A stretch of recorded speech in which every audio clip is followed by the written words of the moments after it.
নমস্কার, অনিমেষ সাহা ইউটিউব চ্যানেলে আপনাদের সকলকে স্বাগত জানাই।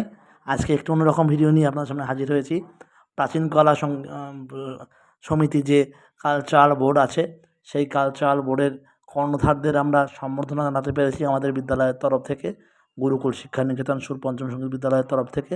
বিদ্যালয়ের প্রত্যেকটা শিক্ষক শিক্ষিকা এবং প্রত্যেকটা মানুষের তরফ থেকে আমরা তাদেরকে সম্বর্ধনা জানাতে পেরেছি। তাদের সহযোগিতা আমরা গতদিনকেও পেয়েছি, এখনও পাচ্ছি, আশা রাখবো আগামী দিনেও পাবো। এনাদের সহযোগিতা আমরা একান্তভাবে আমাদের বিদ্যালয়ের তরফ থেকে কামনা করি এবং প্রাচীন কলা সমিতির সঙ্গে সঙ্গে সুর পঞ্চম সঙ্গীত বিদ্যালয় গুরুকুল শিক্ষানিকেতনেরও শ্রীবৃদ্ধি কামনা করি। দেখা হচ্ছে নেক্সট ভিডিওতে। সবাই ভালো থাকবেন এবং এই প্রাক শারদীয়ার পূর্ণলগ্নে প্রাচীন কলা সমিতিকে জানাই শুভ শারদীয়ার অগ্রিম প্রীতি ও শুভেচ্ছা। ভালো থাকবেন সবাই, ধন্যবাদ।